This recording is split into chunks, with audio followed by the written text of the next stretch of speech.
America மற்றும் Israel இணைந்து Iran மீது நடத்திய வான்வழி தாக்குதல்களை தொடர்ந்து மத்திய கிழக்கில் உள்ள அனைத்து அமெரிக்க மற்றும் இஸ்ரேலிய சொத்துக்கள் தங்களுக்கு சட்டப்பூர்வமான இலக்குகள் என்று ஈரான் அதிகாரப்பூர்வமாக அறிவித்துள்ளது.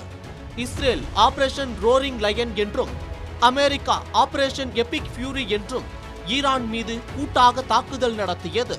தலைநகர் தெஹ்ரான், இஸ்பானா போன்ற முக்கிய நகரங்களில் உள்ள ராணுவ தளங்கள் தாக்கப்பட்டன.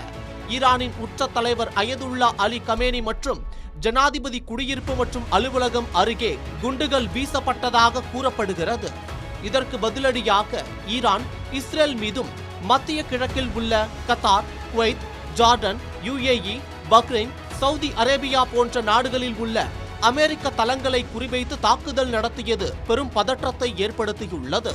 மேலும் தெற்கு ஈரானின் மினாப் பகுதியில் உள்ள ஒரு பள்ளிக்கூடம் தாக்கப்பட்டதில் சுமார் 40 பேர், அதாவது 40 சிறுமிகள் உயிரிழந்ததாக ஈரான் அரசு ஊடகம் தெரிவித்துள்ளது.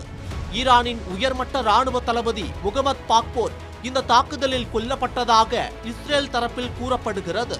தீவிரமடைந்து வரும் மோதல் காரணமாக மத்திய கிழக்கு பிராந்தியத்தில் வான்வெளி மூடப்பட்டுள்ளதுடன் ஏர் இந்தியா உள்ளிட்ட பல சர்வதேச விமான நிறுவனங்கள் தங்கள் சேவைகளை ரத்து செய்துள்ளன.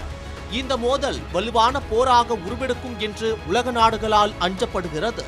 இந்த நிலையில் மத்திய கிழக்கில் உள்ள அனைத்து அமெரிக்க மற்றும் இஸ்ரேலிய சொத்துக்கள், தளங்கள் தங்களுக்கு சட்டப்பூர்வமான இலக்குகள் என்று ஈரான் அதிகாரப்பூர்வமாக அறிவித்துள்ளது. அதோடு எதிரிகள் முழுமையாக தோற்கடிக்கப்படும் வரை இந்த தாக்குதல் ஓயாது என்று ஈரானின் இஸ்லாமிய புரட்சிகர காவல் படையால் தெரிவிக்கப்பட்டுள்ளது. இது ஈரான் நாடு அமெரிக்கா மற்றும் இஸ்ரேலுக்கு எதிராக முழு வீச்சில் தாக்குதல் நடத்த தயாரானதை காட்டுவதாக பார்க்கப்படுகிறது.